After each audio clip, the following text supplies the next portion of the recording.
again. It gives me great pleasure on behalf of the Middle East Institute at the National University of Singapore to welcome my friend and English educator from Yemen, Sabri Saleem. I first met, I think, in 1994 when I went to Yemen on a Fulbright and wanted to brush up my Arabic. So I went to the best place to do that in Sana'a, which is the Yemen, was the Yemen Language Center, which Sabri established, and which is now a part of a new and much bigger and more ambitious institution called the Yemen College of Middle East Studies. And I think there's a description of that institution on your desks.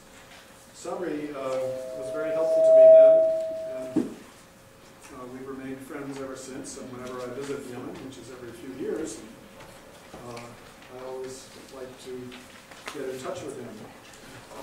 But let me tell you a little bit about him before he speaks. He has had many years of experience in administration, training, programming, and in Arabic language instruction. After studying in England, he became the Director for International Study Programs for the Yemeni Ministry of Health. Later on, he was the Associate Country Director for the U.S. Peace Corps. And then in 1989, he founded the Yemen Language Center. And ever since then, he has been one of the mainstays of Yemen's important Arabic language instruction programs. He is certified as an Arabic language tester by the U.S. Department of State and the British Foreign Ministry. He's lectured widely on workshops in Arabic and cross-cultural communication to diplomats, corporate clients, and scholars. And among other things, he is the author of a textbook on Yemeni colloquial Arabic, Al-Arabiya Yemeniya. So he is now, I should say,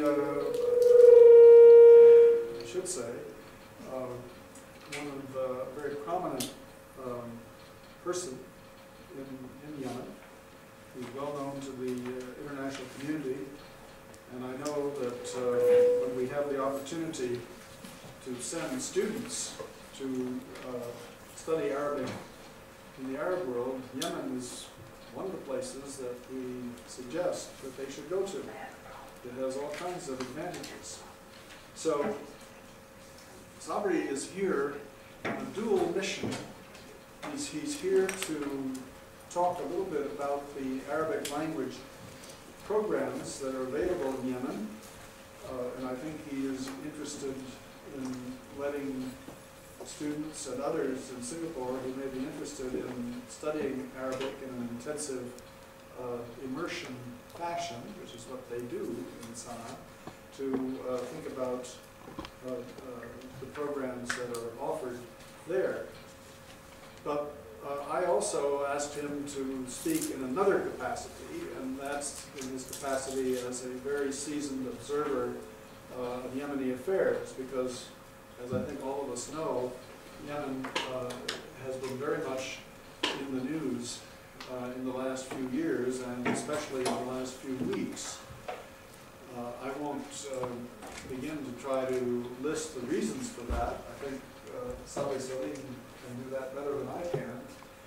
So I've asked him to come and talk to us about the situation in Yemen, but also to talk to us about his programs. So what we'll do is what we always do. We'll ask him to speak for as long as he cares to, and then we open the floor for our discussion. So, أهلا وسهلا سنغافورة. شكرا جزيلا. بسم الله الرحمن الرحيم. I think I should turn this off. That would help. I don't know how. But I will leave it. One thing that I really believe in, and I do believe all of you believe in the same thing I believe: education. Education is the only weapon we have in our hand to develop our countries and to develop our brains. Can you hear me? أفضل الميكروفون يا سيد لو سمحت. There's somebody coming down to check it, but until then, I'm not too sure why it's making that sound. لأن الصوت ضعيف شوي. How do you do this? Oh, it's just that little on-off switch.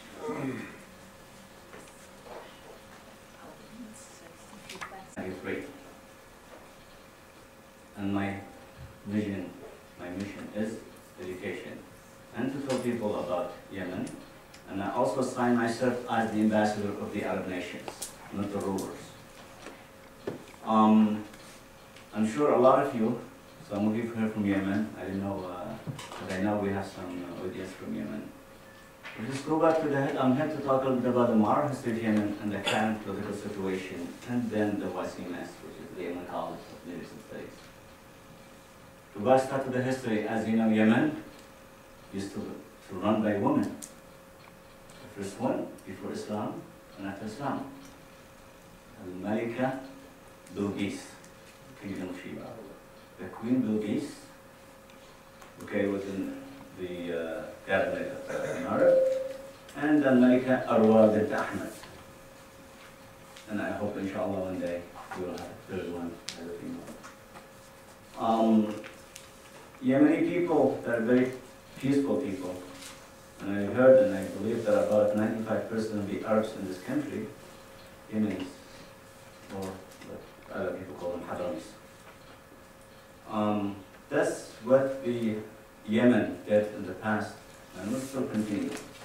But the changes in our nations, not only in Yemen, the entire Arab world, we go through a lot of humps, a lot of difficulties, and the problems in Yemen. Education. To be able to run the country, what do you have to do? Kill the education. And then you can stay forever. So we have our president power, to be in power for 30 years. Then the rest of the Arab countries, no matter what, kingdoms or republics, are the same. When I really decided to come this year to the Far East, started from Malaysia, which I came this morning, I get up at 3 o'clock and I drove from Colombo, and then I'm going back today to Colombo. Then I'm going to continue my trip to South Korea, China, and Japan.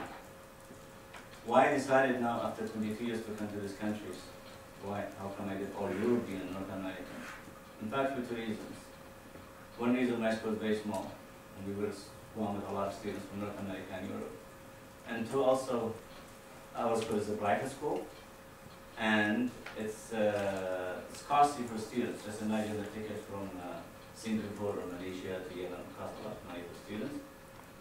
And that's the main reasons. But due to the crisis we have and the media against Yemen, Yemen is very dangerous. We have a Qaeda, we have the corruptions, we have a Iraq, you name it. And believe it or not, the embassies in Yemen, they are not even allowed to leave Sana'a staff. They want to go to Aden, they have to fly. So plus the State Departments and Europeans don't go to Yemen. Yemen is very dangerous. We used to have about 300 students in my school, and now we have about 48. So now I believe, that's why I'm traveling to the Far East. Inshallah, we'll have more students to come to Yemen. When I really came this time to Malaysia, the Yemeni ambassador in Malaysia just called the university in Colombo. We don't know what's going to talk. Because in the opposition, and I was really disappointed, from our ambassador to communicate with educational institutions. Because education is free. You can say whatever you want, but not controlled by governments or embassies or what have you. I'm here not to talk really, and not to really come and talk all the negative things about the country. I'll tell you my personal opinion about my country and about what's going on in the country. I need some help with this. Okay.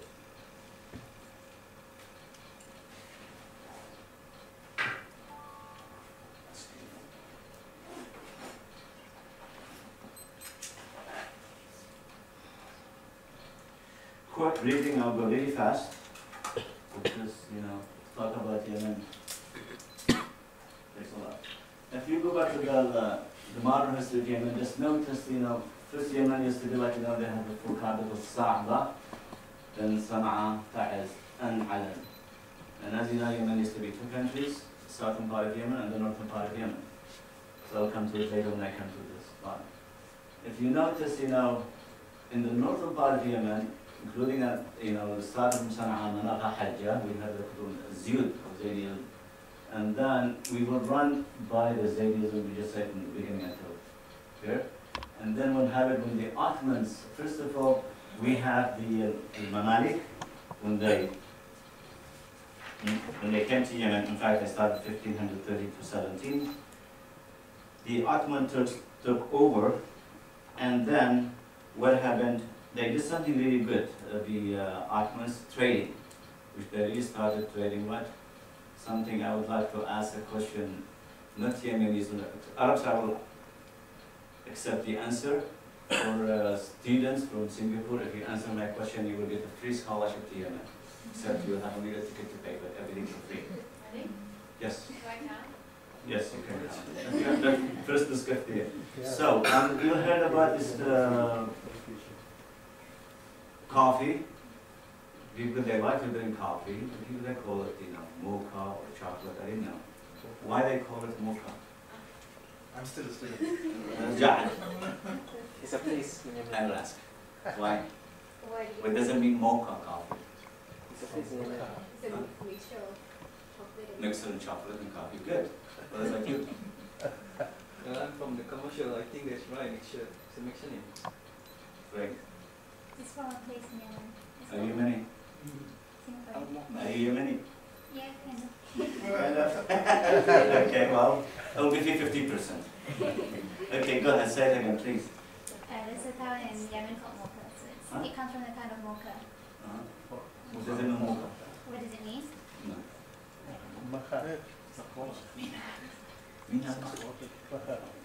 Port of Yeah, mocha. please, love it. Okay, so it's called بالعربية المخا, Mina al-Makha, and smoker.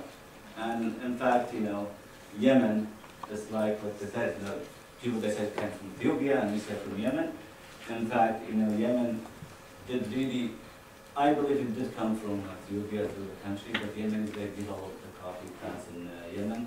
And then in fact, when we have the Dutch and the Brits, in fact, they really built factories in Tahama and they exported the coffee to the rest of the world.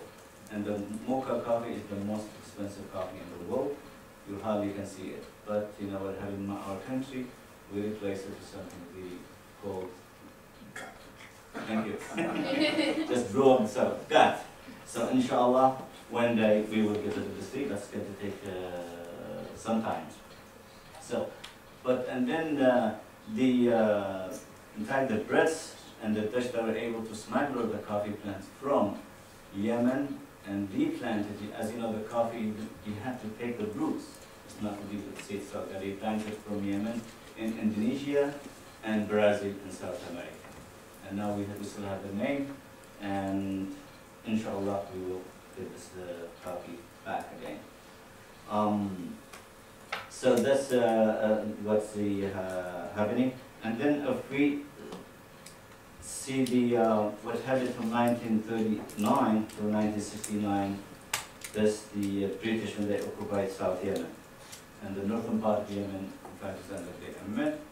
Even the person they colonized South Yemen mainly was Aden, Lahj, and Abiyan. But they didn't go to Hadramaut, they didn't go to Mahara. They go to so why? Because they have interest in commercial and business and their interest. So they continued for this long, over 100 and then what happened, the Ottomans, they colonized Yemen twice. The second time, in fact, they go back and they took it because of the British, they went to the southern part of Yemen.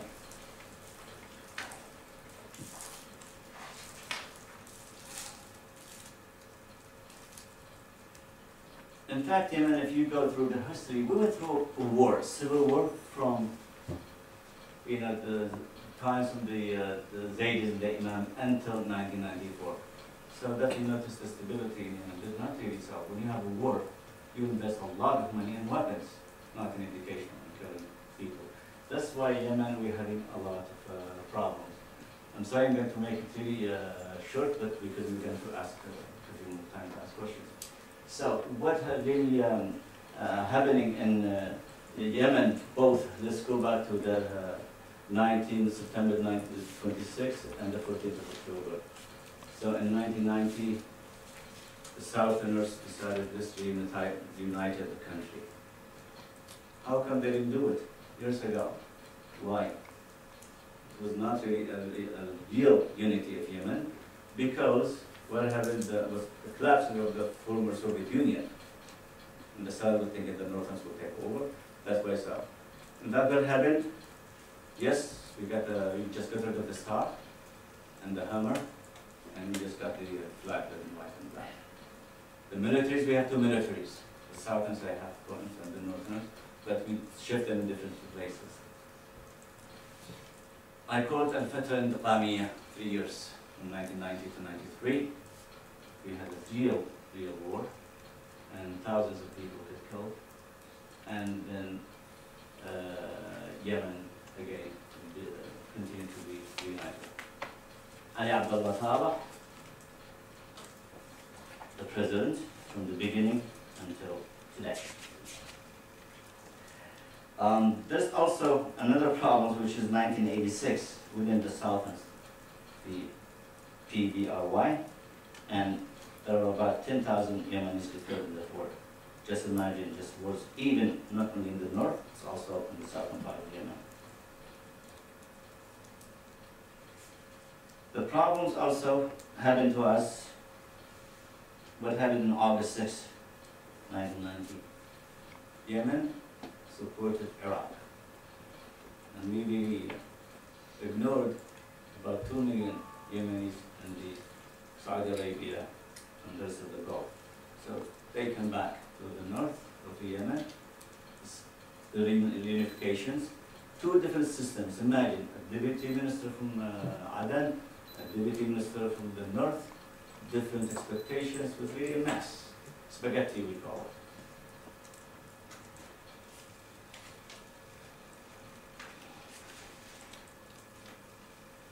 Then, after the reunification, we have, until today, more than 50 political parties. They call them chickens, you know. That's Zabatin Bella. I don't say it in English, no. I can say Zabatin Bella. You make things worse. Huh? You make things worse. Okay, so you have like a mud, it's really wet, but you add more water and you just destroy the bricks or something. It's really worse. So we have the 27th of April 1993, the first parliamentary election. And you notice,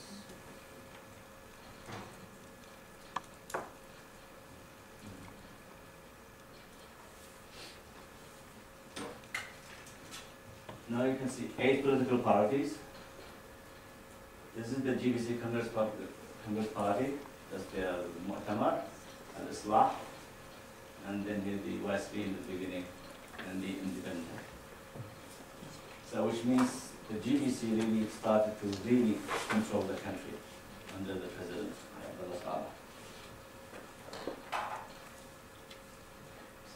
In fact, the problems started to get really worse because the Southerners believed the Northerners colonized the southern part of Yemen.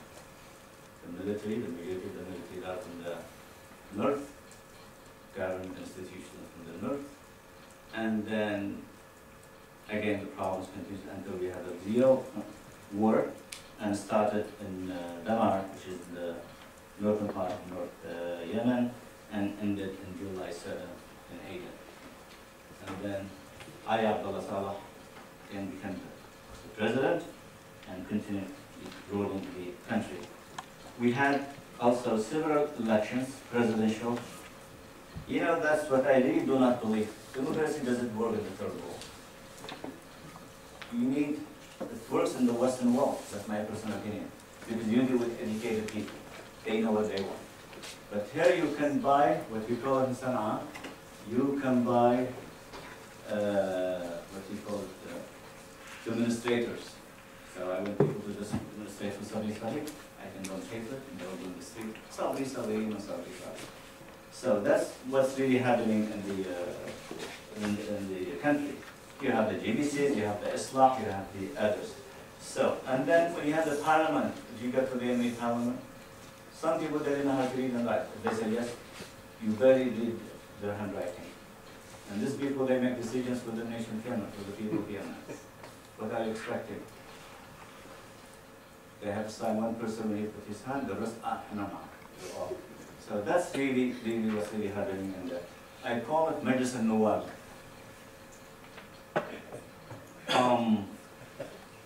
It is a problem we go through it, and they will continue with this problems for until we improve our study.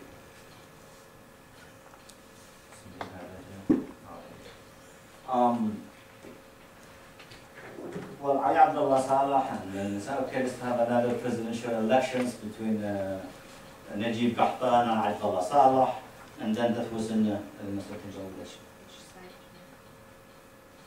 Go back to the other one, which is slide 2. What?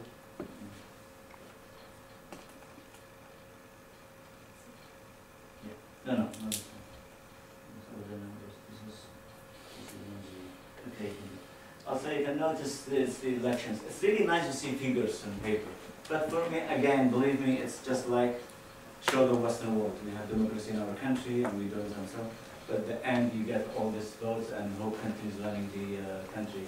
You notice, the Socialist Party is really dying until they get to the 2, and the GBC is still the top, and the Islah, and so we have 301. Which Then, election is this? huh? Which election?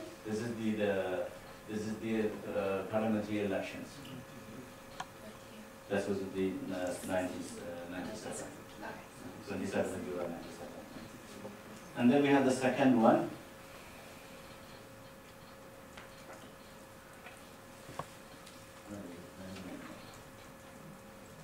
This is the presidential between Najib Qahtan. He got 3.7 and Ayatollah Saleh and NBC. Then the 27th of April 2003, you notice the same thing again. We are still the same high numbers with the GBC and so, and the Islah and this kind of that. And in the figures is to really show we have democracy, we prove to the world we already have elections and we are great. So, I personally optimistic about Yemen. And you notice all that was going on. I did invest a lot in my country, in education, and it's not really fair to go through the negative, but there are some positives. If we have a problem, come with a solution and share, but not to look. And if I go back to they have the first parliamentary elections, in the Islah took a lot of ministries and so in the end, it was really catastrophic. So what did they really do? The same thing with the GBC, when you have the same numbers, the same people, you're just switching. Today we have a minister of the same time. It's still the same. And this is really mainly the problem. But what happened when people reach a better education? For example, it takes too long. Like for example, Tunisia. What happened in Tunisia? People reach a point, until they started to say no. Egypt, now we're still having the same problem in Egypt. Now, in our country, اضرب الوطاف يفهم الحمار. So, see how to translate this Arabic proverbs. So, donkey, the saddle for the donkey, and when you ride that donkey, so if you don't be the donkey, just be the saddle, then the donkey will understand what's going on. But Ali Abdullah Saleh is very sharp, and I really appreciate what he did. In fact, I was going to cancel my trip to this, which was like the 2nd of February, And then when we have started to have demonstrations in the southern part of Yemen, and also the problems in the Saada with the Houthi, and the Houthi took 7 years. There was a really old history, it's not so, but it did really develop and grow in the south. This was just like really a mess. So, and then what Ali Abdullah Sahib was a really big demonstration started to be in Sana'a, and Aida, and Adan, and Taz, and other places. He came just like the day before, which is the second before Thursday, which is Wednesday. He came down and then said something.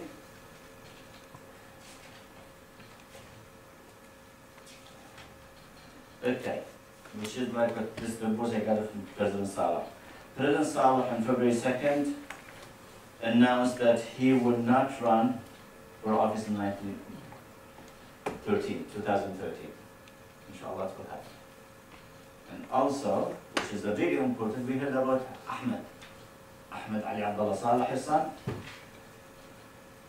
Now, well, he put forward his son as his successor, which is really, really good point. Inshallah, that's the message we have it, and I believe, inshallah, it will not happen. What will happen? Huh? What will happen? I hope it's, okay, he said this words now, Yeah. and I will not run for 2013. My son is going to take over, and so, and also the, He said that his son will take over? no, will not, Okay. of course, no, will Alright. not. Oh, that's Just to complete, make it clear. no, he will not, no, it was very, very clear. And also he said to the opposition, you talk about the oil in Yemen, what, why did you come and join the government and see what's happening to the oil?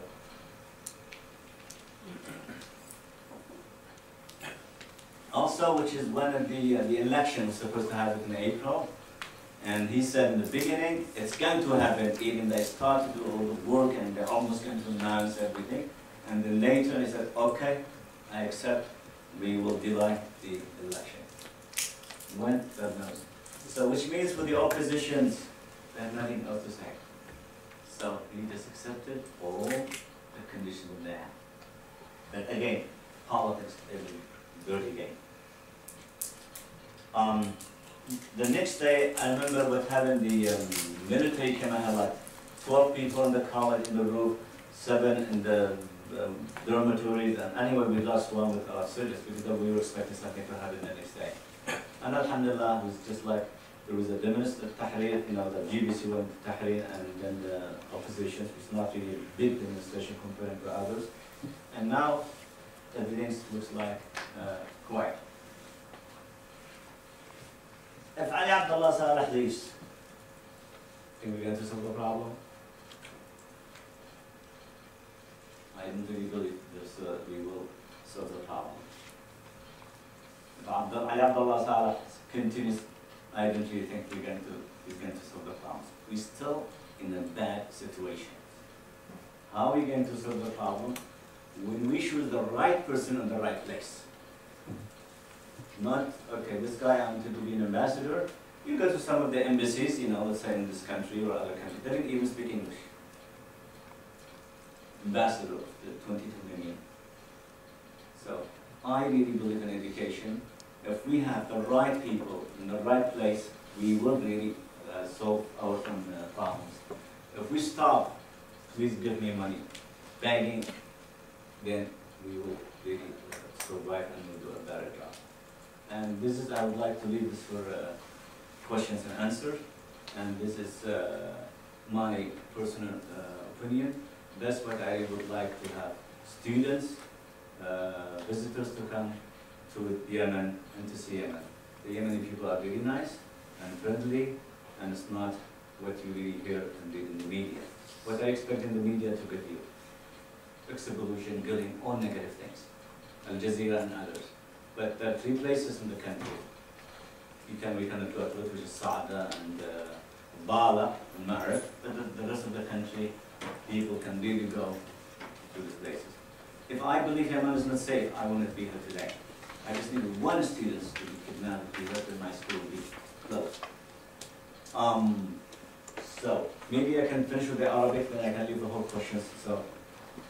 So the Yemen College of Media Studies In fact, this is my dream to go through all these 3 steps. We started in 1989 as a Yemen Language Center teaching Arabic and culture.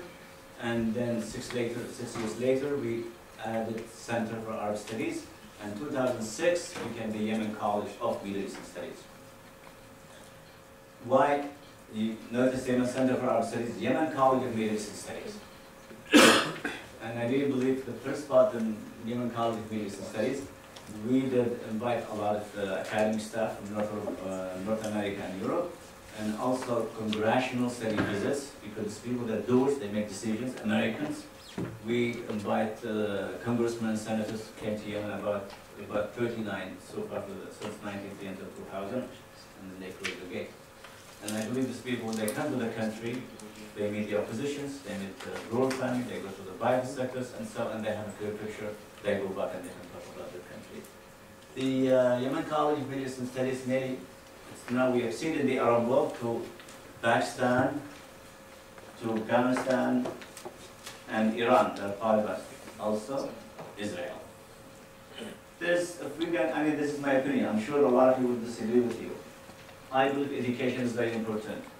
There's no way you're going to say to the Israelis, Ma salam, go to hell. I believe we need to study them.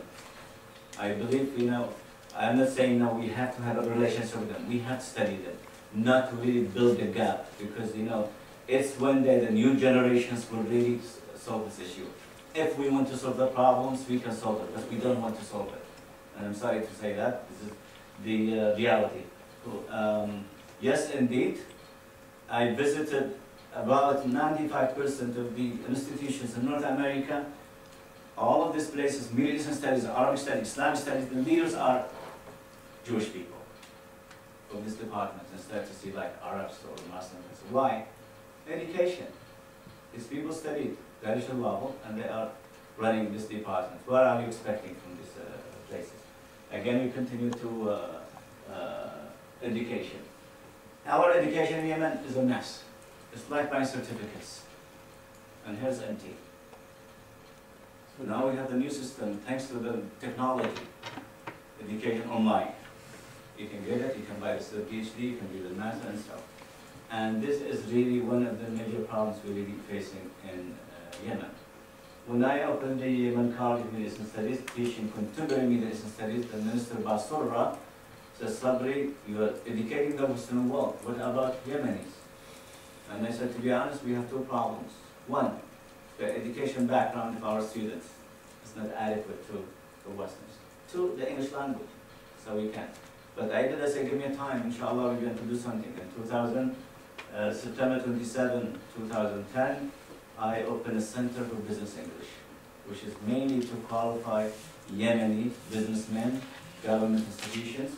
All my academic staff, they are native speakers from America, from Great Britain, from Canada, and Australia. All of them are retired, 55 and 60 years old.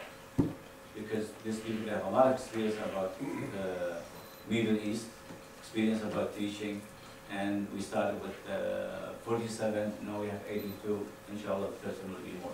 And that's what we need to do for Yemen. So I'm going to stop here and answer any questions you have. 2006, I'm sorry, one last word I would like to say. I donated the college in 2006 to the people of the world, not to Yemen, not to any, except some of the facility buildings for my children. I am married, my wife is German, and I have 3 kids, 2 girls and a boy, then high education in Europe. So, thank you for the questions and answers. Thank you. Thank you very much.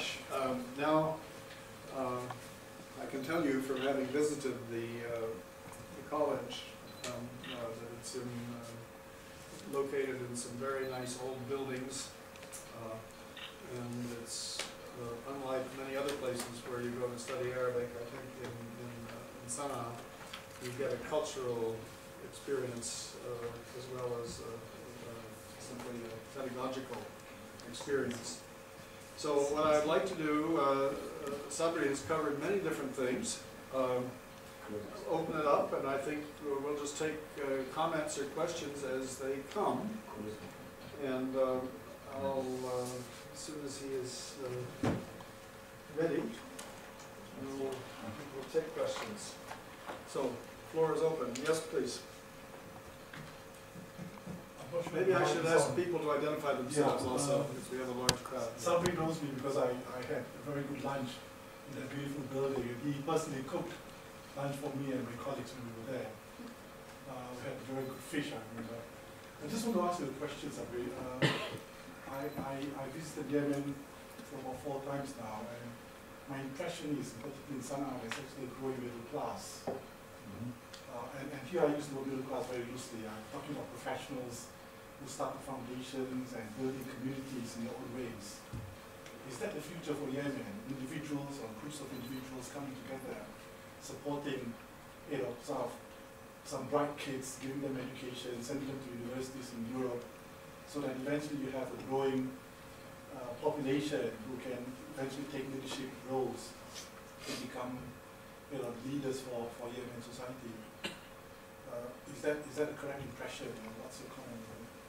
It's one thing, population growth in Yemen. This is one of the major problems we face in Yemen. My own family, my oldest brother, he has 13 kids. That's Muhammad. Abdul Wahab, 10. Ali, 9, and name. So this is one of the problems, no matter what you have in your country, your population growth kind of stuff. Then we used to have 3 classes. 1, 2, 3. Now we have only middle and high. The poor, nobody can see the poor. So which means, it's really, really bad in this country. Again, the scholarships, who gets it?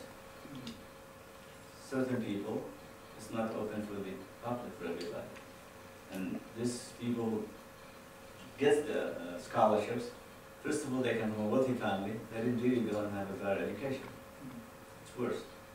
And that, I'm not really optimistic about what's really happening with the scholarships. Also, right now, the Western world, they are not giving Yemen any scholarships. If they give scholarships to Yemen, they go to Syria or Jordan or Egypt. So the scholarship to the Western world is very, very limited from Europe or North America. It is going to improve because we do have a lot of private universities. One of them is the Malaysian university in Sana'a. We have the Jordanian, and so they started to have competitors against the public university. So that's, I hope, inshallah, will improve the quality of education because now in private sector they're looking for quality people. But the question is, to study medicine, study engineering or science, you have to go outside, it's very costly. We didn't get them. So that's the issue in the education. And I think if the President Saleh, inshallah, he will think about it, try to see a new government, put somebody in the 2 institutions which is very important, Ministry of Higher Education and the Ministry of Education. And then cut your budget for weapons. Are we going to fight against Saudi Arabia? They will blow us in 1 minute. They have the latest technology, but that's what there's no need. Are we going to fight so? And that's we're going to really do the changes. So you have the right ministers, high officials in this ministries will be negotiated. Yes? Yes, please. Yeah. My name is Yang Razali from the Rajaratnam School of International Studies, Nanyang Technological University. By chance or maybe on purpose, you have omitted mentioning the impact of the Egyptian and Tunisian uprising on Yemen. Perhaps you can enlighten us on what's happening there in Yemen, and more importantly, how do you see the situation playing out, and what is your own assessment of its potential outcome? Well, I think it first started from Iraq. It started with Saddam Hussein. And the President Saleh at the time, he said, let's shave our hair before the Americans come and cut our heads. Which means, look what's happening to the leaders. And then what's happening is, as I said earlier, Tunisia and Egypt. The people, even anywhere in the Arab world, believe it or not, in Jordan, in Syria, anywhere in the entire Arab world, people, they need the system to be changed, not the rules. Not Ali Abdullah Saleh, not Hosni Mubarak. These people, they know, you need a system. You can switch, these people will go, and then replace them with the same, I call it mafia. So, and now people, let's say, in Yemen, when they started really to demonstrate, but again, you know, the demonstrations, a lot of it, supported by political parties. I would like to see demonstrations like what's happening in Egypt and Tunisia. People will go on their own, not really pushed by the parties, and you see the flags of the GBC or the Socialist Party or Islah and so on. But we are really peaceful people in Yemen. I mean, you know, in Yemen, we carry weapons. I would say almost every house we have a gun. You know, we have the jambia. But the jambia is like a karafata, you know. So, don't think, you know, it's like this jambia, I need to kill somebody. So, you know, in Yemen, the prices go up, and we say, Alhamdulillah, nothing. In Tunisia, when they increase like 5%, big issue. But this is not really healthy when we accept. Again, why? Education. People just like, in Allah, in Allah. So, in fact, it is going to improve, and I'm optimistic. Ali Abdullah Saleh is not going to be an easy time for him for the next 3 years. He has to do some really real changes, because he's started to announce something, you know, the 2nd of February, and he has to show us something. Get rid of some ministers. We know which minister we want. Maybe completely the governments, you know, and try to really improve. Even one of the things he did really good. Part-time student, they have to pay about 140,000 a year. Now it's for free. So part-time students, because I can't go study all the time. I have to have another job. So now he did that one, which is announced it immediately. So this is like it started to look for something to really improve. If we see something in the next couple of months, we'll be happy. If we didn't see anything, good luck. Yes? Who's next?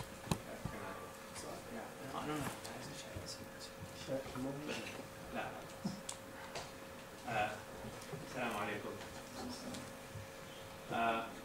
I'm Sabri Saleem.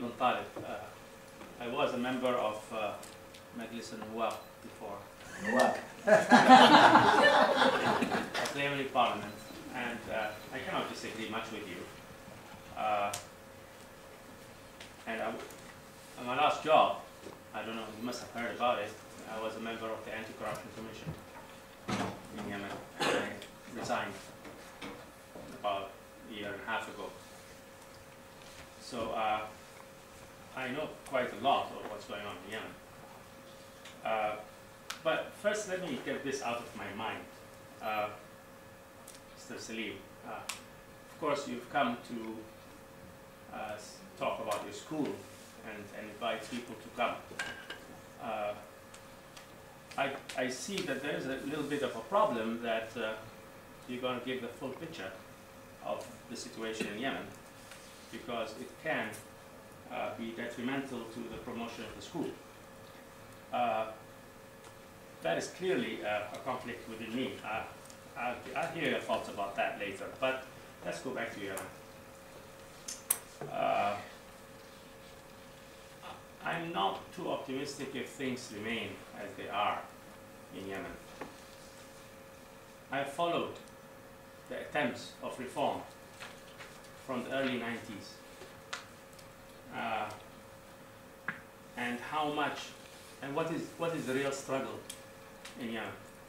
The struggle is quite simple for the regime's mind, which is to maintain power and wealth against the other wishes and the development of the country.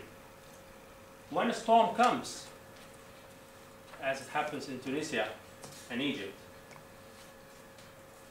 these rulers are ready to bow down all the way, just until the storm leaves.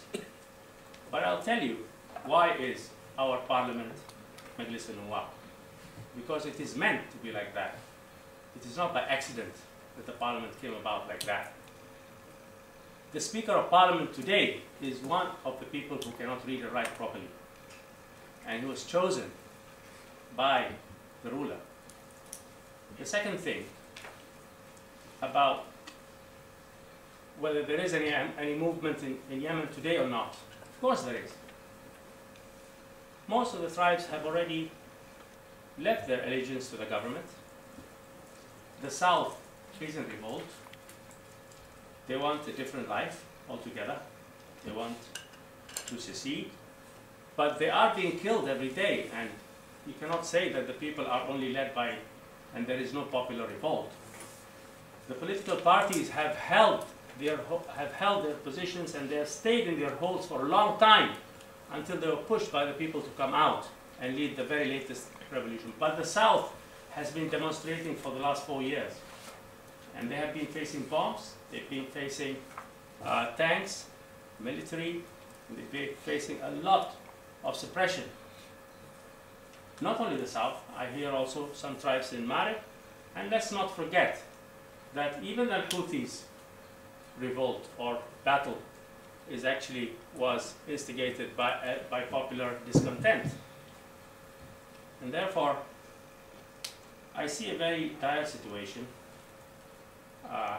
which I don't want to talk about too much, unless some people might say that I'm speaking against my country. But my country's wellness shall not depend, or cannot depend, on simply on one man's greed and wishes. And the basic point I'm trying to make is reform. Is this regime, the current regime, the current president, capable of reform? And I'll give you the answer right away. I think he's not, because he's got now 2 sons leading 2 armies. He's got 4 or 5 nephews leading other positions of security. And I don't see how that situation is tenable. How is it acceptable? All these young guys have businesses. You can go back to Wall Street Journal and see all the scandals that these young folks are doing. How is this acceptable when 40% or 50% of Yemenis live on less than $1 a day? So I believe that the concessions made, which were complete opposite of the attempts of the 1st of January, and the concessions that you just mentioned that the President has made are on February 2nd. They are exactly after what has happened in Tunisia and Egypt. I believe that it is difficult for the current regime to simply withdraw, and before withdraw all these positions that he has already held with his sons and nephews and brothers and in-laws everywhere. Let me just give you an example that the ambassador in Washington is an in-law, and immediately after graduation from his college in the US, he was appointed ambassador because he is an in-law. Second thing, his brother was the governor of Taiz. Now, I was a member of the Anti-Corruption Commission, and we had investigated that brother of this ambassador for 1.3 billion reals that he has paid off to his very close contractor, out of nowhere. And he was still under investigation, but the Anti-Corruption was not able to take any steps. And the Anti-Corruption Commission is not able to do anything because part of it belonged to the security, and it was all a big joke. And that's the reason I resigned. Talking about the educated people, there is no tolerance, if that is the right word, to educated people. In fact, they see them as a disease, and they call them the people with pants. Those who wear pants are not even acceptable in the regime accolades. this is after being in the machinery of the politics in Yemen. I'm telling you this. And all of that must come to some sort of resolution if Yemen is going to promote itself as a new country, a new state, and with a new future. I hope that happens. I am optimistic, but not with the continuance of the current situation, not in Egypt, not in Yemen, and hopefully many other places in the Arab world. Thank you very much. Well, would you like to respond to that? No. Okay, all right. Okay. Okay. I'm glad you mentioned the word optimistic, be optimistic. It is important. When you come with a lot of problems, I'm not Allah to solve the problems for you. We need to come with some solutions. Let's share the solution and fix the situation. Honestly, I don't like, you said all negative problems. We need to deal with it. And I believe, I really appreciate you left the country, you left the government, but you left the country. I think if we want to face it, we have to stay in our country. If you die, you will be shaheed for your country. But don't leave your country and go and bitch and complain outside of the country. That's now. I faced a lot of problems because I was a Amir for the Americans. I was like an agent for the Americans. And I faced it, and I continued for 22 years. I sent my children because I was concerned for education outside. But I remained, and I will remain in my country. I can tell you, Sa'd al-Houthi, if you remember what happened, how within one overnight peace, everything finito and stop. It's a game. It is going to stop. I'm telling you, al-Houthi, they stop. There is something going on between whatever, the government and the Houthi. The same thing with the Iraq, the same. Power. You know, give me seats and glue it to my ass, then I will stay forever there. So that's what's really happening in our country. But it is money, it is power. Who cares for the country? Everyone, you know, in the big, let's say, I don't want to name ministers. Today we have a minister under Ali Abdullah Saleh. Ali Abdullah Saleh is the best, he's the greatest. As soon as he's kicked out, he became against. Yesterday he was on his side, and tomorrow. This is not the way how we really going to really solve the country. Honestly, I believe, alhamdulillah, this is inside me, we will continue to really work hard and face the regime and the country and talk to them and say something to the President Saleh and to other leaders. What's happening at Los Hosni Mubarak or Tunisian, you know, Ben Ali, they left, and this said the Tunisian left the country, he cannot even go back to his country. What is he going to do with all the money he has? And he can go back to his own homeland and see. Ali, his family, no matter what, it is the whole entire Arab world the same thing. There's no difference between kingdom or republic. Hafez al-Assad died, immediately his son bombed. King Saud, all the same. When they know that Ali Abdullah Saleh is doing the same thing like Hosni Mubarak, the same thing like Algeria, all are doing exactly the same thing. So it means now when we have the nation started, which is inshallah will continue, and I believe it's going to happen in Yemen because me, if I'm really poor, I have a lot of kids, I cannot survive, and I see somebody with a Land Cruiser or the Mercedes-Benz, one day I'm going to take my gun and kill. And I want to have a better life. It's going to be. And I remember one of the businessmen in Yemen, his name Abdullah Thabit. I can't tell you the name. When he told me, Sabri, if you meet the President Saleh, because I do meet him when I have congressionals, only without a reason, I want you to give him a message. And he's a big businessman, one of the big businessmen in Yemen. And I said, what's your message? He said, tell them, look, we are businessmen in Sana'a and others. All these workers, you see them carrying the shovels, standing in this Tahrir Square and other places. One day they will come and kick us out. And they will hurt me and hurt himself.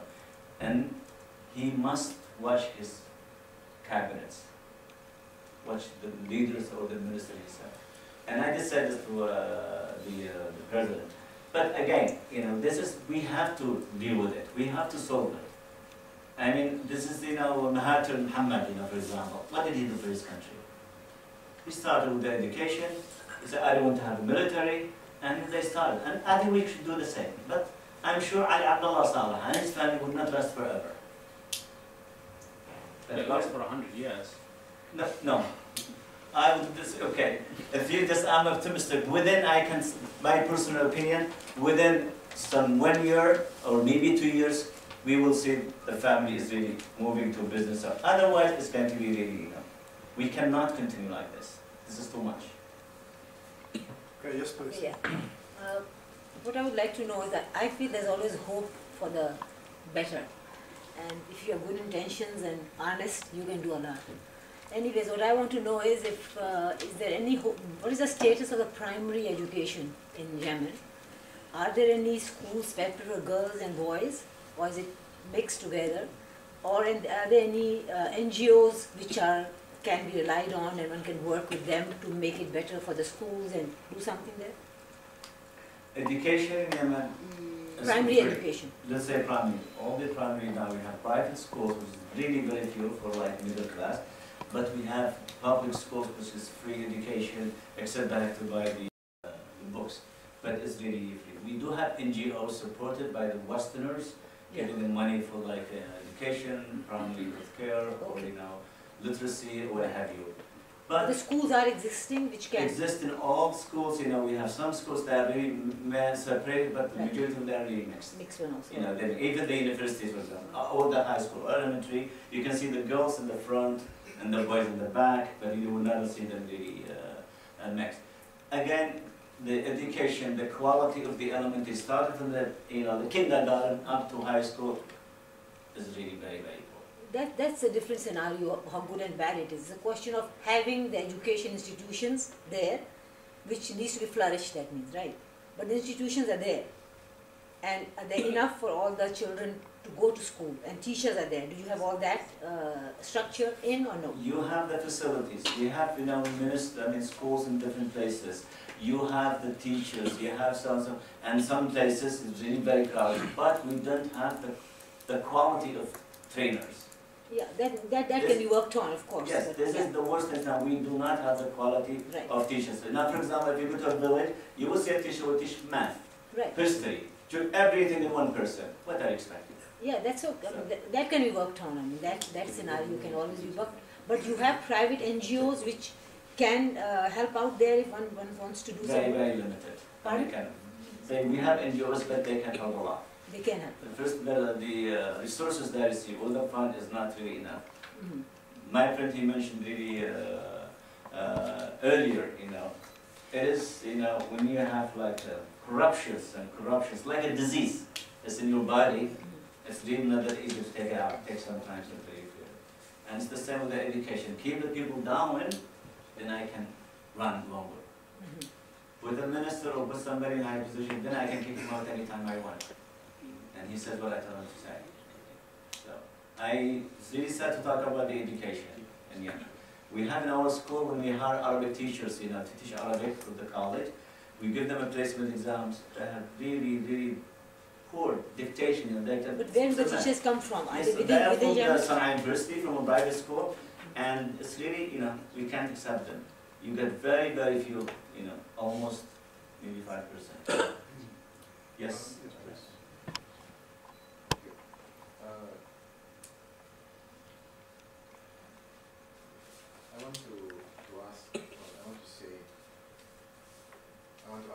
That's your question. There are two issues. One is regime change. Will the regime change? And the other issue is whether the situation will improve.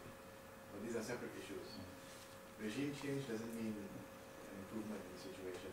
So these are the two questions. With respect to will there be regime change, everybody is saying, on the internet and newspapers, that Yemen is not like Egypt, because people are not asking for Ayatollah Saleh to go. They're asking for reform. But to me, that's not really the answer to the question as to why Yemen is not like Egypt. It simply begs the question as to why people who are experiencing similar problems that Egyptians face, well, first of all, Yemen is a far poorer country than Egypt. But same problems with inflation, unemployment, graduates not able to find jobs and so on. why is it that under those conditions, Yemenis are not asking for regime change, whereas they are asking for regime change in Egypt? So that's one question. And the second question is, I think it's good. I suppose it's good to be optimistic. We are both optimistic. But we need to also understand the reality of the situation, and to consider whether improvement is possible. You mentioned Mahathir Mohamad. I'm from Malaysia. The situation in Malaysia has deteriorated, and Mahathir is one of the causes of the problem, because corruption reached its height under his rule. See, all these countries in East Asia anyway have improved in terms of growth and development, in terms of the usual indicators of development. But in many of these countries, certainly the case of Indonesia, of Malaysia, the Philippines, the quality of life is much worse than it was in the 1950s. The opportunities for people, whether the poor or middle classes, are much less now than it used to be for my parents' generation. In Kuala Lumpur itself, you compare Kuala Lumpur now to when I was a child, it's become a dangerous place. When I was a child, there was no question of me, kids going out onto the street, going around the neighborhood, playing with your friends and all that. Now, people worry about, we have gated communities now, which we never thought we would have in Kuala Lumpur because of crime rates. So what I'm saying is, it is so difficult, even in a country like Malaysia, which is one of the richest, most developed of Muslim countries, even in a place like Malaysia, we are very pessimistic about positive change, about improvement in the situation, about making inroads in the fight against corruption and having more efficient government and so on. Because once the system is in place, you said there should be a change in the system. Once the system is in place, you may have different, you may have change in leadership, but the system remains, it is entrenched because the system breeds the same kind of people to take over. In Malaysia, the party, the ruling party, does not want to have a politician to take over as prime minister who is clean. They do not want a non-corrupt politician. Because if you have a non-corrupt prime minister, everyone else has to be clean. They will not stand for it because politics is the only game in town. It is a way to get rich.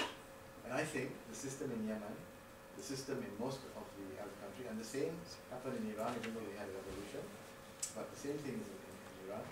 The system breeds the same kind of, the reproduction of the same kind of leaders. So my question to you, my second question is, under what conditions can you expect a new kind of leadership to emerge when the system wants to perpetuate the old kind of leadership? These are my two questions. Good. Well, changes takes some time. We cannot expect, Ali Abdullah Saleh said the 2nd of November this next week or next month. It's going to take time. The system, you mentioned the system and what will happen if the government checks out. The system, for me, it is really very, very important to clean up your system. For example, implement the laws. See with the education system, health, everything, work with it and try to have qualified people, and also working with the constitution. Not the one you can change it whenever I have more votes, I can change it at this sum. Means you keep your president, even the GBC were trying, before the crisis, before the demonstrations, was right, we need Ali Abdullah Saleh forever. And they were ready to really announce it, but the opposition were against it. And then, just imagine a few months later, he just went back and said, no, I did it. That was my party, they want me to, but I'm not going to. So it means changing the system and work and implementing the laws. Then things will improve. We have a lot of investors that would come to this country, in our country, from the Arabs, from all the, let's say in Saudi Arabia, that's even from Malaysia or Singapore, there's some, they want to come to Hadramaut or the other cities, but they're not. Tajir Dari, what a businessman always is weak, afraid, I'm not going to waste this penny. So we need safety and security. You mentioned about in your age, about you can walk and come back home late. It's the same in Sana'a. Where's Sana'a? It's the same in the entire world. What's happening because of corruptions, because of employments, because of education. There are a lot of recent crimes for they continue. The same thing even in Germany and Berlin. I've been married for 33 years. And I remember when I used to go to Berlin and so. Now I am just, it's not even safe for me to go home like about 3 o'clock in the morning, especially when I'm colored and so, especially if you go to the former East Germany. So, this is, now go back to what will happen if changing the gun. People of Yemen, they don't want Arab after it. I can tell you right now. Why? Who is the replacement? That's every person saying the same thing. Who is going to replace Ayatollah Saleh? جني تعرفه ولا أنسي ما تعرفه. الدمرهم better than a human being, this is it. So Al-Ahmar said the same thing.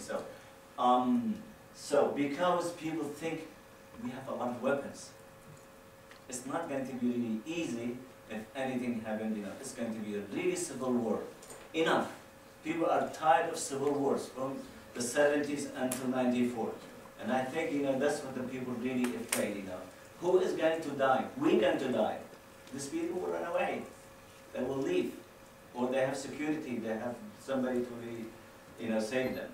But they are not. I'm personally against fighting, against using like what the Egyptians with the Syrians, destroying like buildings and institutions. They're not, they destroy themselves.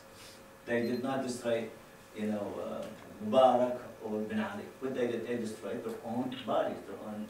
So it is, unlike you, I'm sure you know a lot about the country, you read in it, but I am in Sana'a and I can really say, see it every day.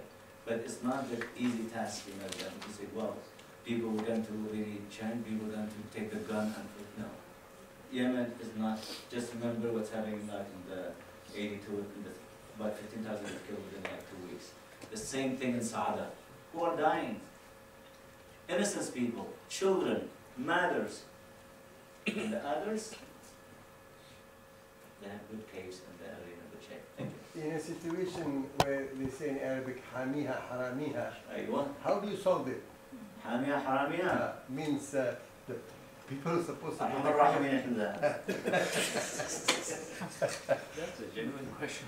the people who are supposed to protect you are the criminals. In that situation we are in now. And I want you to tell everybody around here, what is the percentage of unemployment among the youth in Sana'a? 1. Number 2, you didn't tell them about the crisis of water crisis in Yemen. Mm-hmm. And number 3, you did not talk about the lack of medical facilities in Yemen. ما فيش حاجة متيسر في Yemen. Nothing works in Yemen. I know Yemen like the back of my heart. I lived there 30 years. I know it.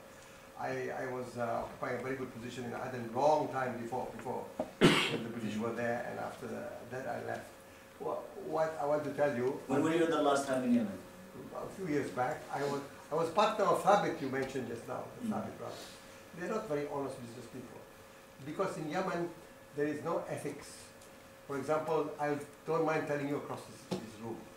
They import cooking oil and they modify it with unqualified Sudanese so-called engineers in Hodeidah.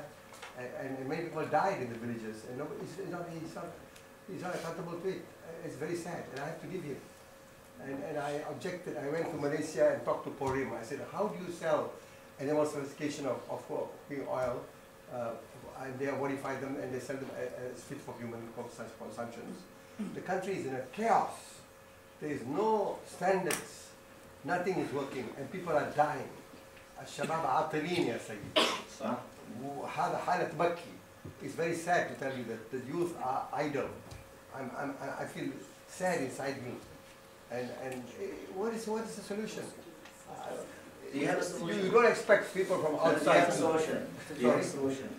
My solution, Ali Abdul Saleh has to go first. And if this situation continues, there will be disintegration. It's very sad. يعني Do you think Egypt runs to that? Like south, north, Houthiyyin and so on, it will disintegrate. And it's not going to be good for us. And at the moment, he is beholden to the West. And he's getting subsidies in billions. And our uranium is being exploited without anybody knowing. This I know for sure, because I have evidence of the uranium being exploited by the West. It's a lucrative item. The petroleum may not be sufficient enough for commercial quantity, but the uranium is. And our shores, we have the richest shores for fisheries, tuna, and other marine products being exploited by the Japanese in the trawlers, open daylight, and they bribe the so-called Navy with $1,100 or so. Nothing is being done, and everybody is corrupt. Hamiha haramiha. The initiative must come. Now, the second thing you talk about education, the whole afternoon here I heard you talking about. The education in Yemen is not quality education, with due respect to your yeah, that's what I said. yeah, you said that. Not, so in fact, people who are there sending their children to the Pakistani school, to the Indian school, am I right? To the other, they don't have good education. And the religious institutions being encouraged by Ali Abdul Saleh to be radical. And nothing is going on there except indoctrination. Interim, I can tell you, there is Hafiz. He's running an indoctrination center. Darul Mustafa. It's not education. It's being encouraged by him. And before, when the communists were there, they were, but I'm not condoning, my uncle was dragged and killed during the communists, I can tell you that. But what I'm saying is chaos now in Yemen, chaos. And what is happening in Cairo and in Tunis is a real intifada, is a real revolution. The people coming in the street, and they're winning, I can tell you that.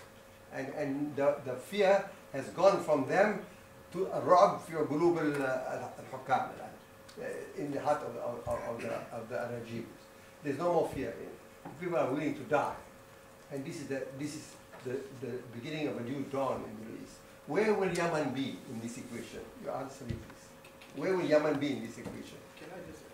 I believe you know the answer more than I do. You have a lot. You are fresh from there. Good. Well, and you have a good institution. I mean, you mentioned, which is really, yes, water. We have a major problem in Sana'a, in Yemen. Not only in Sana'a. Within like 10, 15 years, we will not have enough water. Now in my place, we get the water like once a week. I have to buy a truck and try to get water because I have the money. I can buy the truck and I can. And the water not even. And other people didn't have the money. They didn't even have the water. Sometimes they have to carry buckets. So we have a major problems with water. So we have major problems in agriculture. Everything's imported, alas. And we have a problems in health. And when all what he says is true. Thank you. 100% that's true. But the question, is it enough to say, let's get rid of Ali Abdullah Saleh overnight? That's the beginning. It's not, honestly, no. I believe it's not that easy to get rid.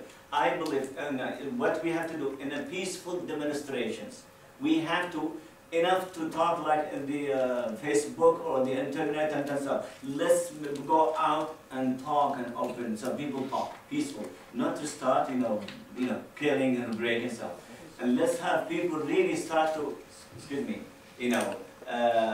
start to really, how to say it, willing to die, and to say kalmat sadq, the truth word, and so that's the first step. And then, later, maybe Allah will, somebody will try to do something and try to assassinate somebody else. But it's not going to be easy, ya Habibi, to get Ali Abdullah Saleh. He is not going to say goodbye, ma'asalama, good night. It's not easy. What do you mean? He is addicted. All the leaders in the entire Arab world are addicted to what you call to run their countries. Can I do a follow-up? The corruption starts from him to the bottom, not from the bottom to up. I think it's not a solution to get rid of Ali Abdullah Saleh. I think shwaya, step by step, let's fight, let's continue, let's try to get jobs, let's try to. But I didn't think so. People will go and say Ali Abdullah Saleh is finished with that. Believe me, if they finish him up tomorrow, wallah, we will have a real civil war. Okay, I'd like to open this up to a few other people while we still have time. Yes, please. But I would like to have some solutions, and instead of really complaining, help us, help me to learn from you, then I can go back and talk. I mean, if you just, I'm going to be swarmed with all this negative, and I know them, and I face it every day, in my dream, in my time, in my travel. Help me, what else, you know, what can we do? Ask me questions, I'm not really here like, you know, the man of miracles. I'm not the man of miracles, you know. Please, yes. You know, I just, first of all, I want to commend everybody about their honesty and speaking, you know, their point of views. I think it's very important to start that way, you know, because a lot of people may know a little bit here, a little bit there, but not the, you know, the big picture. So I commend everybody about their courage, about talking about the problem. I feel this is the first step. The second step, I feel, I don't know, maybe you can call me a naive person, but I do feel like with, you know, I've grew up with this mentality that knowledge is power, you know, and if we not only start with educating the little kids, but maybe educating the mothers who also can help the school educating the kids at home.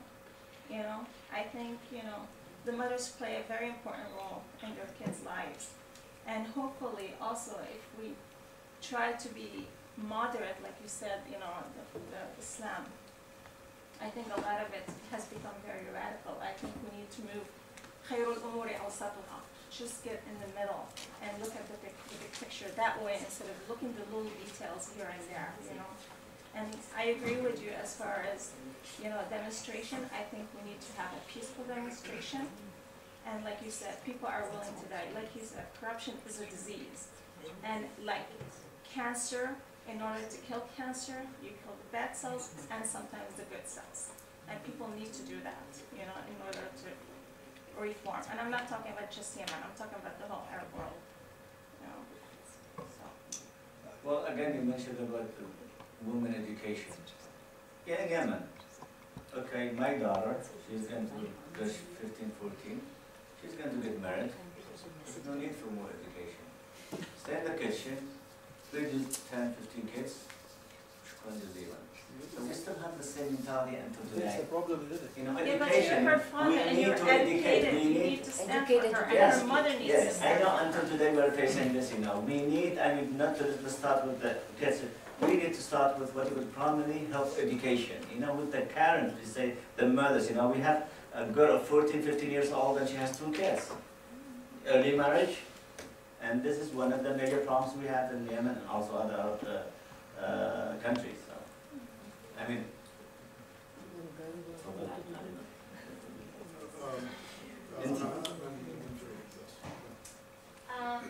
If I may sort of change the subject for a moment and go back to the Yemen College, I would like to ask, as a student of the Middle East and the Arabic, can you give me an idea what it's like for female students from the West coming to study? I've studied Arabic in Damascus.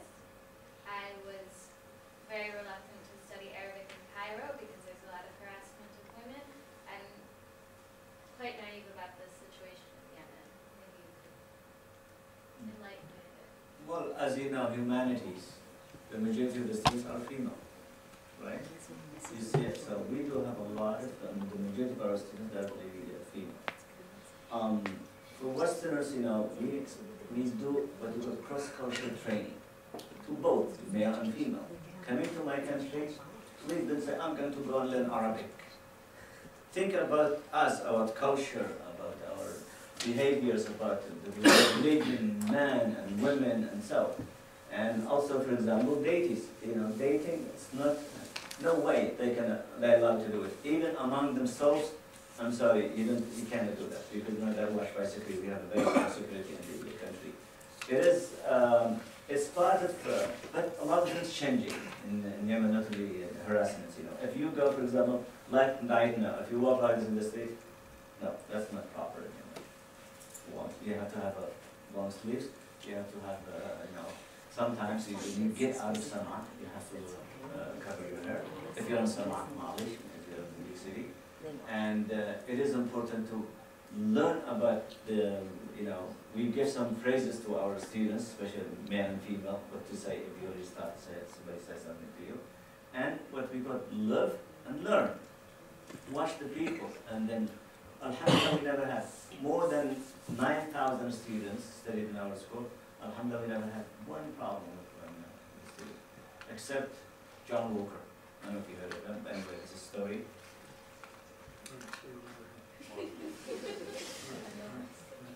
But, sorry, I compare myself as Venus, but, you know, Egyptian women themselves, no matter how covered they are harassed by Egyptian men. I mean, is it like that, or not? You will get harassment, but it's not as much as you get it somewhere else.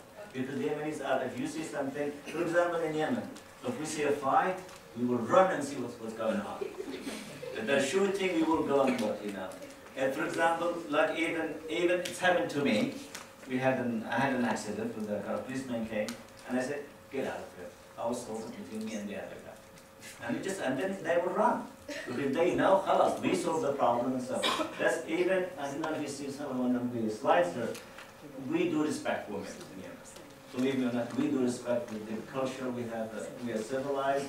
We inherit a lot.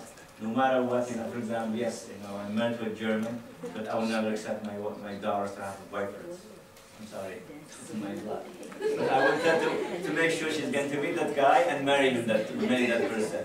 So it doesn't mean khalas, I'm married to a German, I'm very open, but come on, I mean so in this case it is really it's safe for you. There will be no problem for you later to go out. So except in the evening, late in the evening, you can even live in the US. Just to respond to Rana's question, in Egypt, men are harassed too. I mean, maybe not sexually, but you know, when I travel to Egypt, it's a continuous struggle with everybody, with the taxi driver. But in Yemen, they don't harass you. You know, the taxi drivers don't harass you, people on the streets don't. So, I mean, maybe Yemenis are just different people. But just to get back to go back to the political issue, I think there isn't much disagreement between you and Muhammad or Saad. Because what you are saying is, you agree that I do not want Ali Abdullah Saleh. Yes. I do not want to see his face. Right. But it's not easy to say, get out of my house. Only if you have a guest, get out of my house, you can do that. But not to somebody who has been in Yemen for 30 years and has the power and everything and tell him, ma'asalam. Yeah, so what I want to say is, for a country to progress, to develop, you must have a reasonably clean government. Not just the president or prime minister, but you must have a group of politicians who are reasonably clean. The civil service must be reasonably clean, right? Maybe not perfect. In the case of Malaysia, it is not. It is reasonably, you know, there is corruption, but there's enough of efficiency such that countries develop, civil service works, and so on. So the real question is, if Ali Abdullah Saleh, who is not a good leader, and he should go, but he is not going to go, right? How can you expect, what do you expect to happen, and why are you optimistic that things will be such that there will be change? You accept that he's not a good president, but he's not going to leave. So the question is then, why must he improve? Why should he improve? Why? Is there sufficient, do you believe that there is sufficient pressure from civil society to change him and his cabinet? Will they actually change? What is the incentive for them to change? Why should they change? Are there any examples from recent history in the Middle East or in other parts of the world where the pressure of civil society changes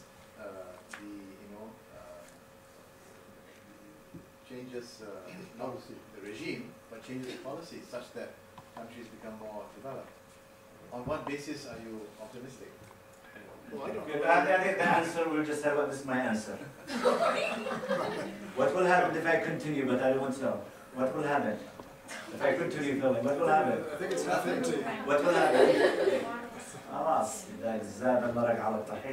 So, believe me, the people we are human beings, we will not continue because it is going to be more employments, you know, the health, corruption, and people will start. You're not going to stay, you know, seeing the situation. And then he is, or his minister, whatever, they will try to change, because they will not continue forever. Believe me, it's will. I'm really, again, optimistic, no matter if you are. Okay, can I don't, can I give you a good You're solution? Solution coming from here. Look, I don't understand. You said that this fellow Ali Abdullah Saleh cannot be moved. What do you mean he cannot be moved? I mean, you could take the first 10 names of the telephone directory of Sana'a, and most Yemenis would think they'll be better. But my point is, there's another way of looking at the Saleh structure. Here's a country, first of all, it doesn't control part of the north, doesn't control part of the south, is infiltrated, is corrupt, etc. And this exercise in Yemeni self-flagellation, which has been most entertaining, goes on and on. But it seems to me that compared, say, to Tunisia or Egypt, the Saleh regime is not as well entrenched. I mean, for a well-entrenched regime, look at Egypt. Of course, the story is not over in Egypt yet, to be sure. Although we thought that in Tunisia, that was a pretty well-entrenched regime, and civil society, or whatever you call that, knocked him right off. But I should have thought that Yemen would be much easier. And I don't understand why you're saying that people don't really want him to go. It seems to me that that's the whole point of it, is it not? But the question is, if you have Ali Abdullah Saleh, Ali Mohsen, a few cousins, a few military people, I mean, there's about, what, a dozen people that hold the levers of power and the Mukhabarat and the Amn al-Am and all that. What's so difficult about getting rid of them? I think the second part of Fareed's question is the more difficult part, and that is, of course, what would come next, or would there be an improvement? And here, am I understanding you correctly that nobody in Yemen could be any better than Ali Abdullah Saleh? That no coalition of opposition groups? There are no alternative leaders out there? Is this what you're saying? Okay, again we go back to the same point which I started, education. The educated people in Yemen, they do not want Ali Abdullah Saleh, and they believe we can replace them with, they have qualified people in Yemen. You can get them. And from the They're educated. You can get them from, From the Mahja. Right. from the Yemenis, you can get them from Mahjar, from Dakhil, from Arab, from Nazir, you will get them. So they are. But we have the majority in Yemen uneducated people. The majority uneducated. These people, they say, I'm not going to fight, ya Habibi. What do you want me to listen to you? Educated, you've been in Malaysia, so I'm not. Sabri Habibi, wallah ma amalu haja. That's where your school comes in. Do you know who is holding Ali Abdullah Saleh? I know. Ali Abdullah Saleh Habibi, inshallah, will Allah يزعون السماء. It's coming to take. Don't tell me you are telling me Ali Abdullah, Hamsu, Ali Mahsen, Ahmad, all the family, it's easy to get rid of them? Yes. No. How? Can you tell me how? Please, tell me how. In a peaceful way. How are you going to do it? One by one. And I want to know how, maybe. What do you mean in a peaceful way? Why would it be peaceful? How are we going to do it? With the regime. Are there any other people that would like to make comments before I go back to... I just want to make one comment to Akhi. The people who are propping up and protecting Ali Abdullah Saleh are two companies in the southern part of Saudi Arabia. American companies called Raytheon and Lockheed, with all their satellite information and all. And they know every movement what's going on in Sana'a. Inside Sana'a, there are thousands of spies. These are the people who are protecting. If you can get rid of, the people can get rid of all these people, Ali Abdullah Saleh will fall, like a domino. Now, I always really believe, we always say the Westerners behind it, the Westerners are the ones doing it. The Westerners, I disagree with you 100%, it's us. It's we, Habibi, we. The Americans, for example, let me talk about the Western, the Americans. They would rather to deal with Ali Abdullah Saleh or with his son or son because they can follow the same regime. كيف كمان كيف المبادرة بيجي؟ من فين المبادرة؟ والشعب مضغوط، ضاغطين على الشعب. من دحنا How the initiative will come? The I initiative cannot will just take the come. gun and go and kill them very well. No, no. The Look what initiative, happened in Aden. At 82, حبيبي. 10,000 or 15,000 within 2 weeks get killed. Who died? Huh?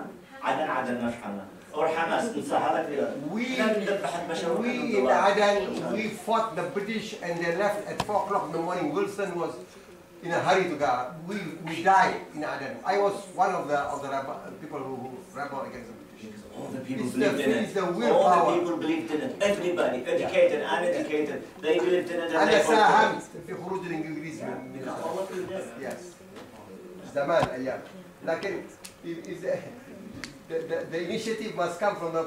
I agree with you, from the people. But when the people are suppressed, there's no initiative. No, they have to go down.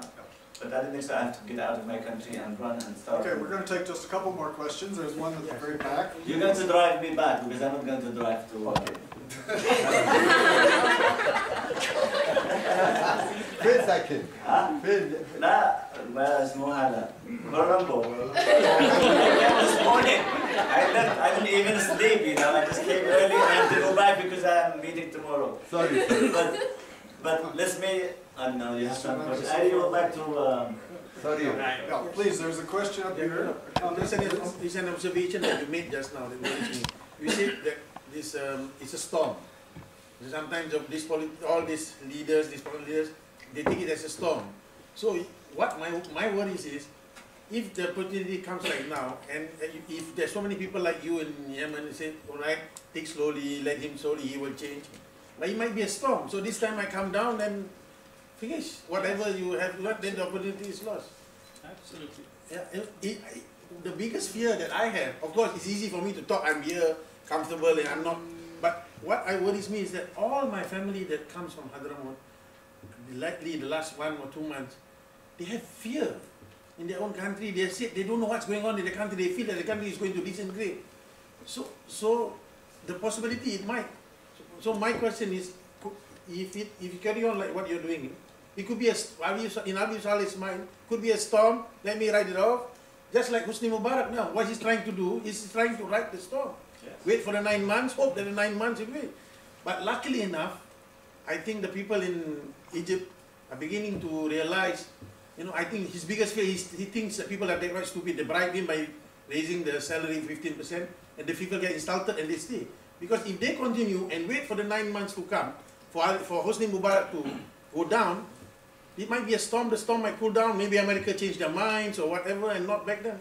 So the same thing, if we have this same attitude that what Ali Abu Saleh must stay because there's no more there will be civil war. I think even if he stays, it's going to be a civil war anyway. So, I mean, I'm easy for me to say from the outside, but I think whether he stay or they stay, the country is going to disintegrate. It's a goner. So might as well do it now and get it over with. I mean, this is my because of this. Add something to that? Why to give opportunity? We are always. May I know that why should wait for? Wait a minute, just a minute. I'll get to you. Just let me finish, please. No, we are always saying, you know, will Yemen, will what's happening in Tunisia and Egypt happen in Yemen? Right? The positive thing is that Yemen, in a sense, is ahead of Tunisia and Egypt in the sense of genuine political contestation. And people have, I know there are problems with it, they are uneducated, people, members of parliament don't are illiterate and so on and so forth. This is true. But I think for many years, I mean, for at least for 20 years or so, they have been, gradually socialized into the democratic system. That there is real experimentation with democracy, which you didn't have in Egypt. So is it right to say that in this sense Yemen is ahead of Egypt? Okay, would you like to react to that? And I think, wait a minute, excuse me, there's one I more want to question. highlight two things. Yeah. Number one, Please, why please. to wait for 2013?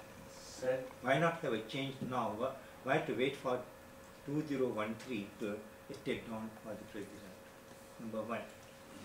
In fact, actually, I come from the era that Yemen is known as the Aden, and that was one of the important ports for the west and the east actually. All this timber used to stay in one of the proper place. Nobody knows Dubai, nobody knows the Arabic actually. Because our uncles and all the people, they happened to be there, and they were very prosperous.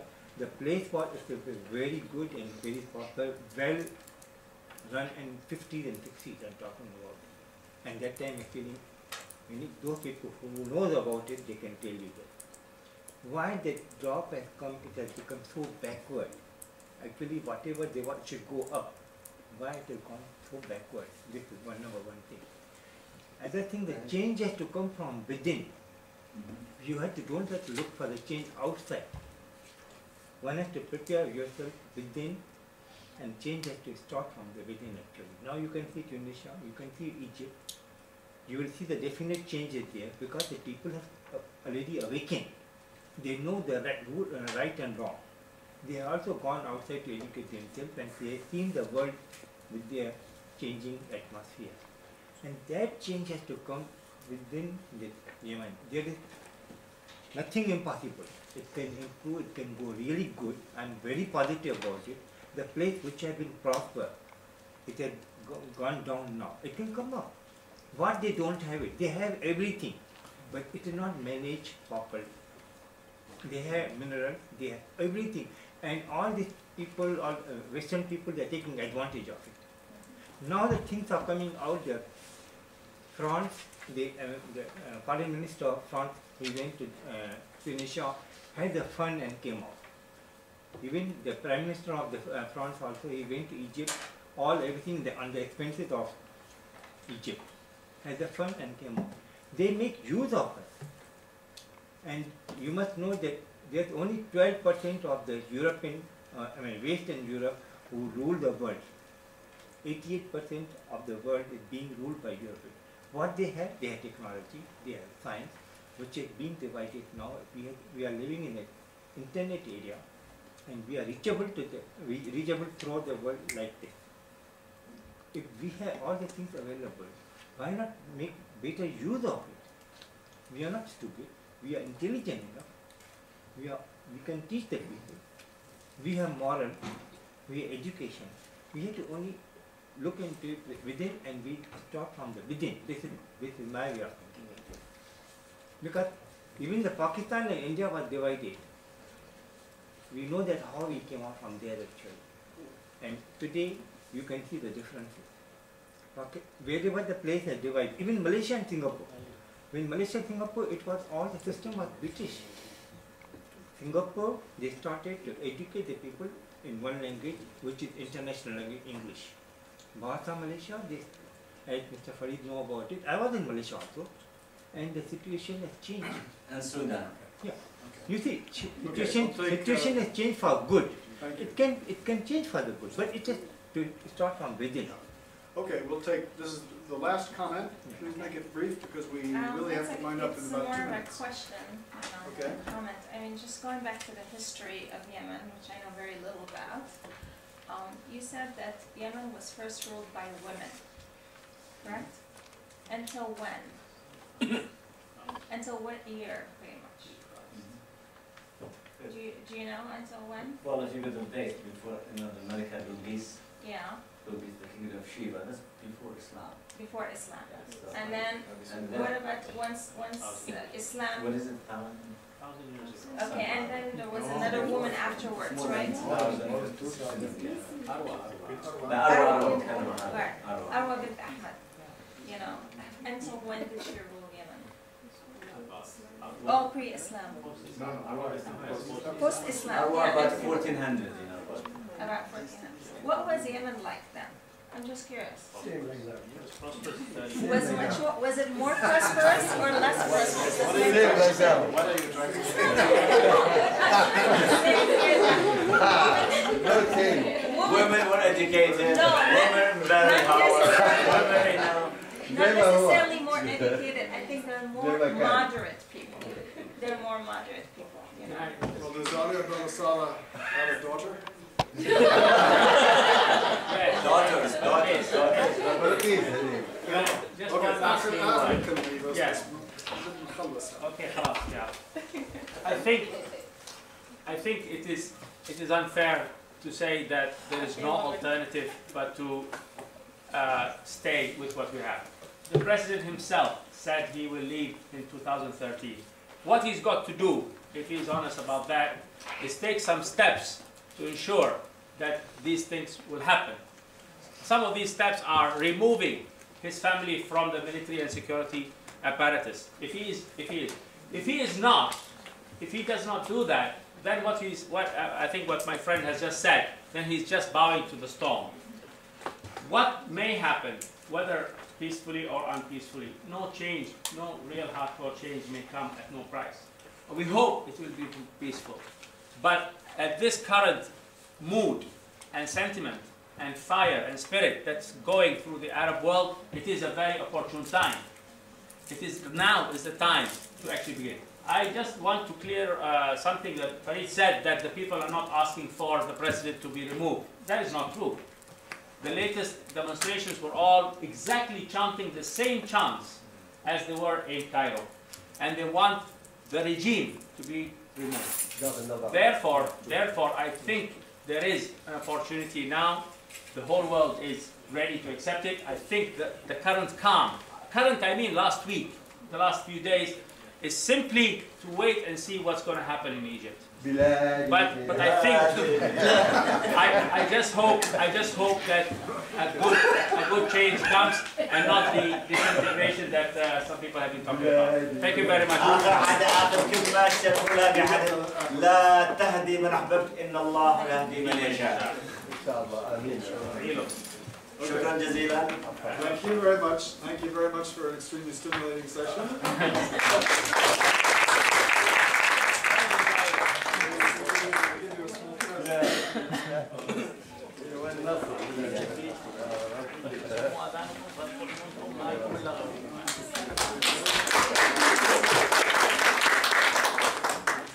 Please join us for a cup of tea or some cookies outside.